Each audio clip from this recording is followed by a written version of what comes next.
Welcome to Only in America, your hard-hitting, no-holds-barred source for combating liberal media bias and exposing the ignorance, hypocrisy, and lies of the radical far-left-wing anti-American liberals. I'm your host, Mr. B. Each week, Only in America brings you stories exposing liberal media bias and hypocrisy and lies of radical far-left liberal politicians, as well as stories of political correctness and zero-tolerance policies gone out of control, environmental extremism, including the global warming scam, and true but loony lawsuits and laughable laws, which can be found nowhere else but, you guessed it, only in America. This week on Only in America, Sheryl Crow offers her solution to global warming. Canada, Australia, and the United States wants to take away your light bulbs, and to save the planet, we must first destroy it. And finally, economic growth slows to a crawl under Democratic domination. First up, this past week, Sheryl Crow has come up with her own solution for helping the environment by calling for a limit on how much toilet paper you can use in each bathroom visit. Now, this may be old news, and many of you have probably already heard this, but I just had a comment on this. In an online BBC News article on Monday, April 23rd, Crow suggested the use of only 1 square of toilet paper per visit, except, of course, on those so-called pesky occasions where 2 or 3 may be required. In the article, she is quoted as saying, "I've spent the better part of this tour trying to come up with easy ways for us all to become part of the solution to global warming." Sheryl, you're an attractive woman, you have a wonderful singing voice, and I applaud you highly for winning your battle against cancer. But are you nuts? How do you plan to enforce such a ban? Are you going to create the toilet paper police or the TPP?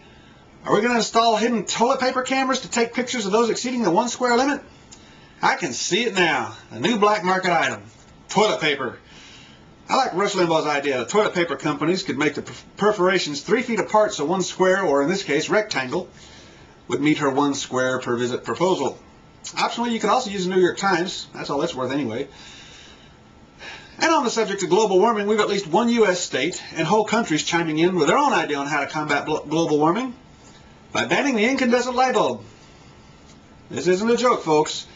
In an April 27th World Net Daily article, Joseph Farah asks, how many socialists does it take to change your light bulb? The answer? Millions. Now, around the world, including the United States, there's legislation to ban incandescent light bulbs. Australia and Canada already have passed legislation to ban the evil incandescent bulb by early next decade. And California representative has already introduced similar legislation for the United States.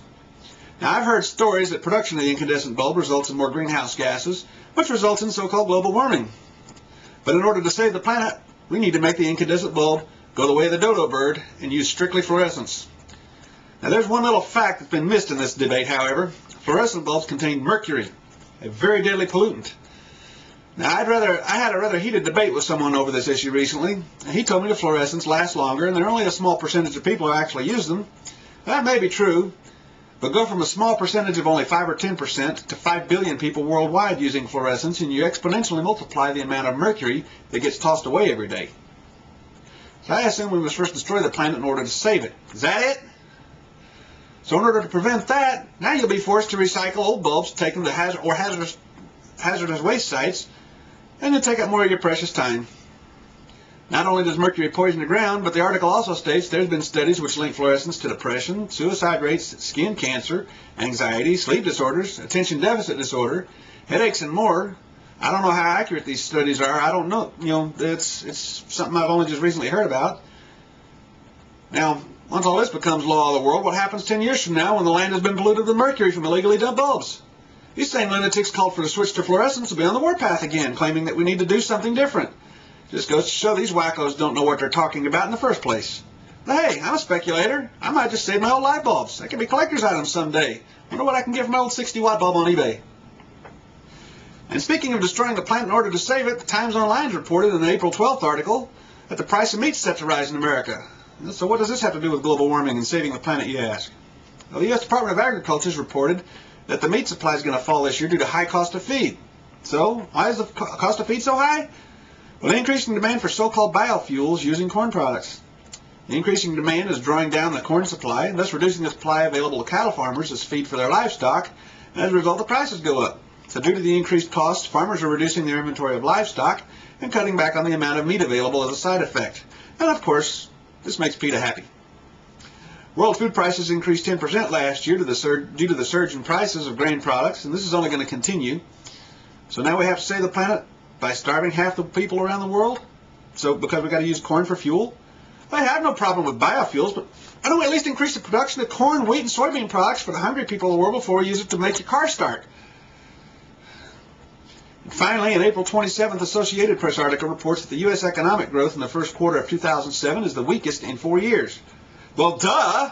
What do you expect? Look who took over the House and Senate in January. Liberals! For years, liberals were claiming that the economy was suffering under the Bush administration, even when news reports indicated healthy and moderate and strong growth. Now, in the first quarter of Democratic dictatorship in Congress, economic growth has slowed to what has been called a near crawl of 1.3% in the first 3 months of 2007, the worst performance in 4 years. Now, again, look who staged the coup in Washington. Liberals. The people who want to take away your money. These are the people who have introduced the largest tax increase in U.S. history. It's only going to cost you thousands more every year in taxes.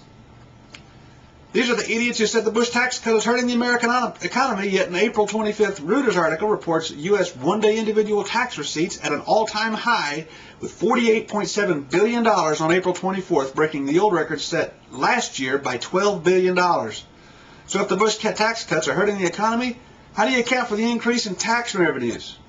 Explain that to me. Somebody at least with a math degree. The article also states that strong tax revenues point to a good likelihood of a shrinking budget deficit. So how do you explain that, liberals? So why do the Bush liberals constantly claim the economy is so bad, and now that they've steamrolled into Congress, it just might turn sour? At least it will be on their watch. So let's just sit back and watch them try to spin out of this one. They can't blame it on Bush anymore because the liberals claim they control the checkbook now, and that spells disaster for your pocketbook, unfortunately. Remember that in 2008 when you go to the polls. For Only in America, I'm Mr. B. God bless President Bush, God bless our troops, God bless America, and if that offends you, well, that's just tough.